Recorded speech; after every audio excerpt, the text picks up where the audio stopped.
Hello ಸ್ನೇಹಿತರೆ, ಎಲ್ಲರಿಗೂ ನಮಸ್ಕಾರ. ಎಲ್ಲ ಹೇಗಿದ್ದೀರಾ? ಎಲ್ಲ ಚೆನ್ನಾಗಿದ್ದೀರಲ್ವಾ?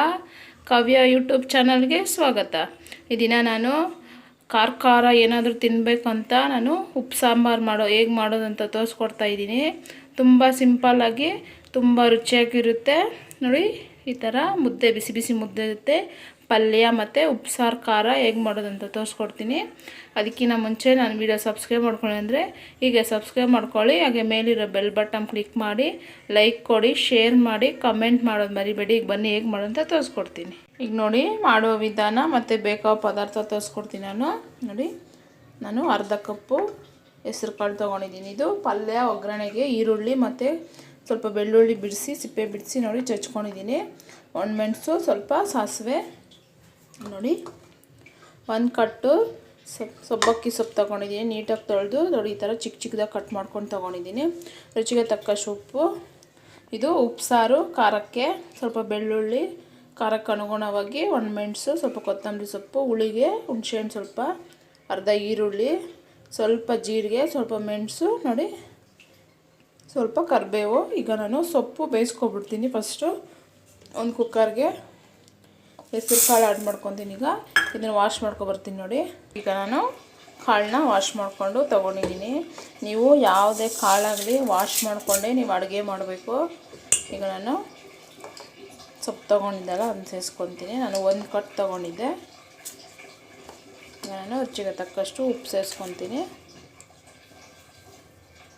ಈಗ ನೀರು ಸ್ವಲ್ಪನೇ ಆ್ಯಡ್ ಮಾಡಿಕೊಂಡು ಈಗ ನಾನು ಬೇಯಕ್ಕಿಡ್ತೀನಿ ನೋಡಿ. ಸೊಪ್ಪು ಸ್ಟವ್ ಮೇಲೆ ಇಟ್ಟಿದ್ದೀನಿ. ಈಗ ನಾನು ಕುಕ್ಕರ್ ಲಿಡ್ ಕ್ಲೋಸ್ ಮಾಡಿ ಒಂದು ವಿಸಿಲ್ ಬಿಟ್ಕೊತೀನಿ ಸಾಕು. ನಿಮಗೆ ಟೈಮ್ ಇದ್ದರೆ ನೀವು ಪಾತ್ರೆದಲ್ಲೂ ಬೇಯಿಸ್ಕೊಬೋದು. ಈಗ ಇದು ಒಂದು ವಿಸಿಲ್ ಬರಲಿ. ಈಗ ನೋಡಿ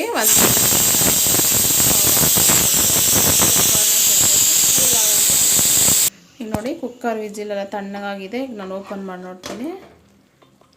ನೋಡಿ ಬೇಳೆ ಸೊಪ್ಪೆಲ್ಲ ನೋಡಿ, ಬೇಳೆ ಸಾಫ್ಟಾಗಿ ಬೆಂದಿದೆ. ಈಗ ನಾನು ಸೊಪ್ಪು ಬಾಕ್ಸೋದಲ್ಲಿ ಬಗ್ಸ್ಕೊತೀನಿ ನೋಡಿ. ಇದನ್ನು ನೋಡಿ ನಾನು ಬೇಳೆ ಸ್ವಲ್ಪ ಸಪ್ರೇಟು ಮತ್ತು ನೀರು ಸಪ್ರೇಟ್ ಮಾಡ್ಕೊಂಡಿದ್ದೀನಿ. ಈಗ ಮಸಾಲೆಗೆ ರುಬ್ಕೊಳ್ಳೋಣ ಬನ್ನಿ. ಮಸಾಲೆ ರುಬ್ಕೊಳೋಕ್ಕೆ ಸ್ಟವ್ ಮೇಲೆ ಒಂದು ಬಾಣಲೆ ಇಟ್ಟಿದ್ದೆ. ಒಣಮೆಣಸು ಎಣ್ಣೆ ಹಾಕಿದ್ರೆ ಸ್ವಲ್ಪ ಫ್ರೈ ಮಾಡ್ಕೊಳ್ಳೋಣ ಸಾಕು. ಈ ಥರ ಫ್ರೈ ಮಾಡಿ ಹಾಕೋದ್ರಿಂದ ತುಂಬ ಚೆನ್ನಾಗಿರುತ್ತೆ. ನಾನು ಇದನ್ನ ಫ್ರೈ ಮಾಡ್ಕೊತೀನಿ. ಇದು ಫ್ರೈ ಆಗಿದೆ. ಈಗ ನಾನು ಸ್ಟವ್ ಆಫ್ ಮಾಡಿಕೊಂಡು ಇದನ್ನು ಮಿಕ್ಸಿ ಬೌಲ್ಗೆ ಆ್ಯಡ್ ಮಾಡ್ಕೊತೀನಿ ನೋಡಿ. ಈಗ ಹುರಿದಿರೋದು ಒಣಮೆಣಸು ಮಿಕ್ಸಿ ಬೌಲ್ಗೆ ಆ್ಯಡ್ ಮಾಡ್ಕೊಂಡಿದ್ದೀನಿ. ಸ್ವಲ್ಪ ಕೊತ್ತಂಬರಿ ಸೊಪ್ಪು, ಸ್ವಲ್ಪ ಹುಣಸೆಹಣ್ಣು, ಅರ್ಧ ಈರುಳ್ಳಿ ತೊಗೊಂಡಿದ್ದ ಅದನ್ನು ಸೇರಿಸ್ಕೊತೀನಿ. ಜೀರಿಗೆ, ಮೆಣಸು, ಬೆಳ್ಳುಳ್ಳಿ ಮತ್ತು ಕರಿಬೇವು ಸೇರಿಸ್ಕೊತೀನಿ. ಈಗ ಇದನ್ನೆಲ್ಲ ಸ್ವಲ್ಪ ರುಚಿಗೆ ತಕ್ಕಷ್ಟು ಉಪ್ಪು ಸ್ವಲ್ಪ ತೊಗೊಳ್ಳಿ. ಯಾಕಂದರೆ ನಾವು ಸೊಪ್ಪು ಬೇಯಿಸೋವಾಗ ಹಾಕ್ಕೊಂಡಿದ್ದೀರ ಅದರಿಂದ ಅದೇ ನೀರು ನಾವು ಬಳಸೋದ್ರಿಂದ ಉಪ್ಪು ನೋಡಿ ಹಾಕ್ಕೊಳ್ಳಿ. ಈಗ ಇದನ್ನ ನೀರು ಹಾಕ್ದೇ ಸ್ವಲ್ಪ ಗ್ರೈಂಡ್ ಮಾಡ್ಕೊಬರ್ತೀನಿ ನೋಡಿ. ಈಗ ನೋಡಿ ನೀರು ಹಾಕ್ದೇ ಗ್ರೈಂಡ್ ಮಾಡ್ಕೊಂಡಿದ್ದೀನಿ. ಈಗ ನಾನು ಸ್ವಲ್ಪ ನೀರು ಸೇರಿಸ್ಕೊತೀನಿ. ಈ ಥರ ಸತಿ ಮಿಕ್ಸ್ ಮಾಡ್ಕೊಳ್ಳಿ.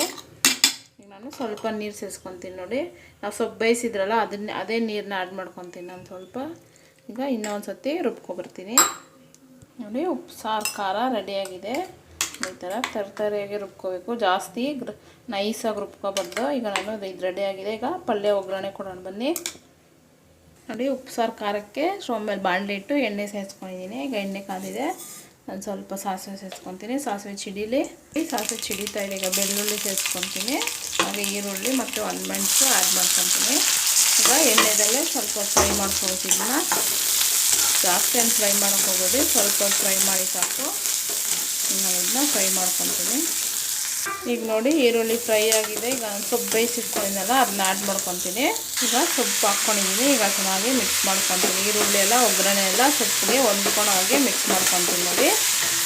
ಈಗ ನೋಡಿ ಪಲ್ಯನೂ ರೆಡಿಯಾಗಿದೆ. ಈಗ ನಾನು ಸ್ಟವ್ ಆಫ್ ಮಾಡಿಕೊಂಡು ಮುದ್ದೆ ಜೊತೆ ಸರ್ವ್ ಮಾಡ್ತೀನಿ ನೋಡಿ. ತಟ್ಟೆಗೆ ಮುದ್ದೆ, ಬಿಸಿ ಬಿಸಿ ಮುದ್ದೆ ಇಟ್ಟಿದ್ದೀನಿ. ಈಗ ಉಪ್ಪು ಸಾಂಬಾರು ರೆಡಿಯಾಗಿದೆ. ಇದು ನಾವು ಸೊಪ್ಪು ಬೇಯಿಸ್ಕೊಂಡಿದ್ರಲ್ಲ ನೀರು, ಇದು ಉಪ್ಸಾರು ಖಾರ. ನಿಮ್ಗೇನಾದರೂ ಬೇಳೆ ಸಾರು ತಿಂದು ಬೇಜಾರಾಗಿದ್ದರೆ ಈ ಥರ ಖಾರವಾಗಿ ಒಂದು ಸತಿ ಟ್ರೈ ಮಾಡಿ ನೋಡಿ. ನೆಗಡಿ ಮತ್ತು ಹುಷಾರಿಲ್ದಾಗ ನೀವು ನಿಮ್ಮ ಬಾಯಿಗೆ ಕೆಟ್ಟೋಗಿರ್ತಲ್ಲ ಅದಕ್ಕೆ ಈ ಥರ ಖಾರವಾಗಿ ಮಾಡಿ ಉಪ್ಸಾರು ಮಾಡಿ ನೋಡಿ. ನಾನು ಖಾರ ಸೇರಿಸ್ಕೊಂಡಿದ್ದೀನಿ.